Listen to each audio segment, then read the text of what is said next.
Mi nombre es Carlos Eduardo Ruiz Otero, soy maestrante de la Universidad Martin Luther King Jr. de Nicaragua y este es un video para la profesora Liliana Mesa. Mi nombre es Jorge Eliezer Márquez Julio, soy estudiante de la Universidad Nicaragüense Martin Luther King Jr. En este video pusimos todo lo que era el conductismo como teoría y los principios básicos del conductismo y cada una de las teorías de aprendizaje en las cuales están fundamentadas. Mi nombre es Belisaín Canchila Palencia, estudiante de la Universidad Martin Luther King, perteneciente a la Quinta Corte. Vamos a ver ahora las teorías psicológicas aplicadas en la educación. Entre estas teorías tenemos la teoría conductista del aprendizaje. La base epistemológica del conductismo se da en el empirismo, ya que el conocimiento se obtiene a través de la vivencia y de la realidad misma. Sus orígenes datan de los años 30, con Iván Pavlov y otros psicólogos quienes experimentaron con animales, haciendo con ellos estímulos en el aprendizaje para obtener respuestas. Lógicamente se generó un inicio de la teoría del aprendizaje. Estos resultados llevaron a aplicarlo a la conducta humana, al comportamiento humano. Por lo tanto, se notaron resultados bastante significativos que fueron lógicamente ratificados y llevados a la educación, a las empresas y a la parte industrial.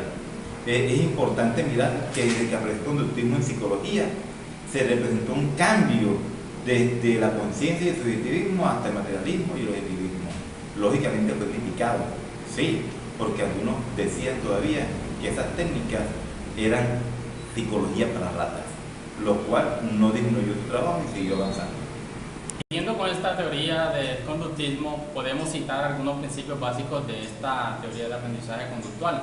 Dentro de estos principios básicos, el primer principio básico se basa en que la conducta está regida por leyes y sujeta a las variables ambientales, es decir, que un individuo o persona puede cambiar o modificar su comportamiento de acuerdo a los estímulos que se obtienen del medio y puede adoptar un comportamiento o no lo puede ejecutar dependiendo también de estas condiciones del medio exterior.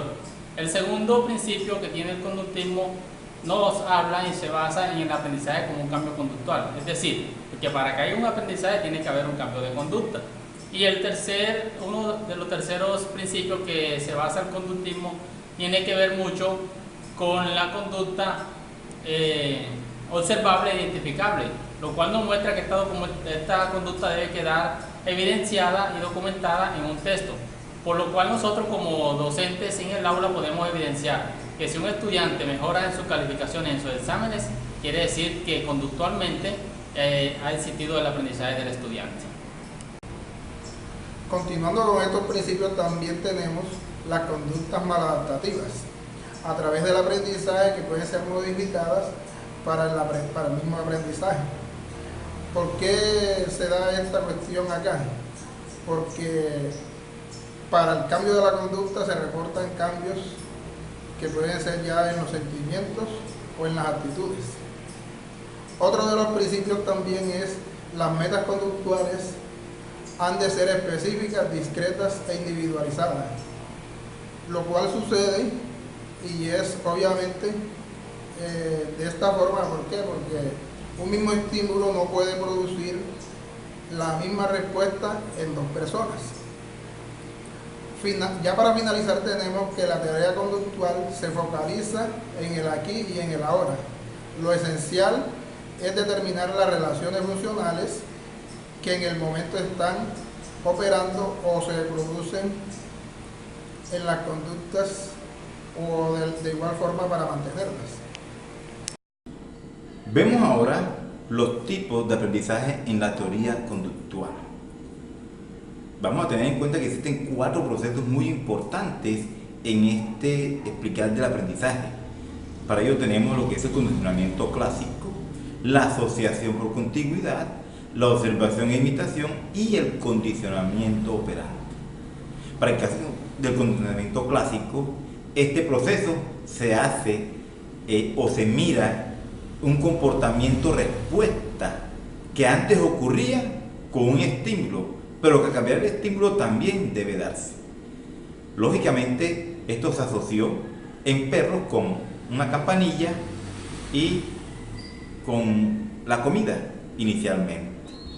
Hay que mirar entonces que este condicionamiento clásico, que se esquematiza lógicamente, es un aprendizaje por asociación entre dos estímulos, con los cuales se está buscando que se obtenga una respuesta diferente, perdón, una misma respuesta con un estímulo diferente. El señor Watson, John Watson, logró más adelante, tomando estos elementos del señor Iván Pavlov, mirar esta aplicación en las personas. Él aplicó este principio, lógicamente, en la conducta humana, para mirar hasta dónde lo que uno llama instintos son aprendidos o son innatos. Básicamente su estudio se hizo en analizar el temor de los bebés. Él encontró que básicamente los niños o los bebés como tal más pequeños no sentían miedo, pero a medida que avanzaba el tiempo su miedo iba aumentando. Por lo tanto, Watson logró demostrar que no todos los instintos humanos conocidos hasta entonces lo eran realmente, es decir, que algunos eran aprendidos, ¿sí? Y eso lógicamente lo llevó a plantear una hipótesis más sobre este condicionamiento. Ahora, dentro de los procesos en el aprendizaje por condicionamiento clásico tenemos tres: la adquisición, la extinción y la generalización. La adquisición es aquella en la cual se aumenta la respuesta condicionada, es decir, se hace sucesivos emparejamientos para encontrar ese estímulo incondicionado. La extinción como tal es la pérdida gradual de esa respuesta condicionada, un proceso contrario al anterior, pero lógicamente donde se observa no hay ese estímulo. La generalización de estímulo se da como una tendencia a emitir la respuesta condicionada ante un estímulo similar. Esto lógicamente no iba a ser lo mismo, no era idéntico, pero originalmente iba asociado a ese estímulo incondicionado. Por último, tenemos algunas aplicaciones de condicionamiento clásico en la educación.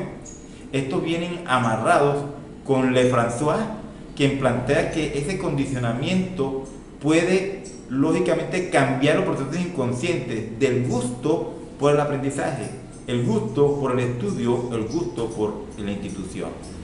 Lógicamente, ese condicionamiento clásico sirve también a sí mismo para explicar la existencia de ciertas actitudes, así como para modificarlas.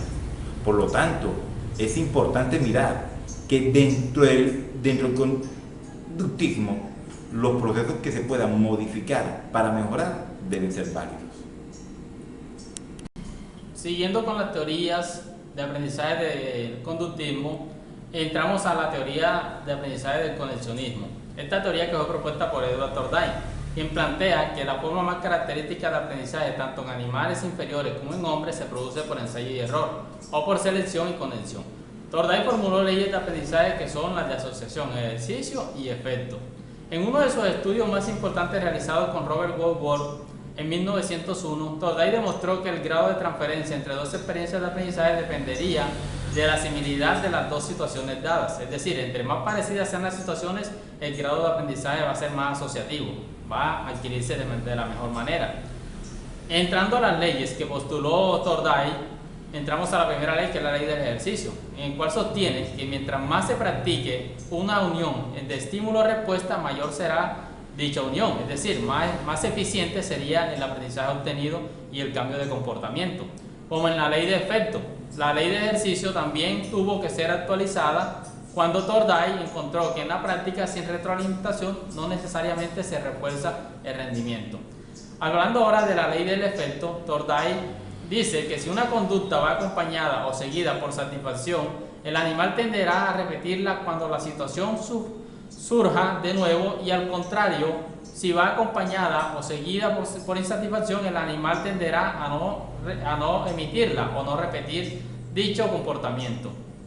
Entrando al aprendizaje asociativo expuesto por Edwin Gubriel, cuando dos sensaciones ocurren juntas en forma repetida, acaban por asociarse, de manera que posteriormente, cuando ocurre solo una de estas sensaciones sea el estímulo, la otra sensación también es evocada en una respuesta. Aunque la mayor parte de los aprendizajes son complejos, no pueden ser explicados exclusivamente por este principio. La asociación por contigüidad sí ayuda a entender algunos aprendizajes más simples, como por ejemplo la memorización.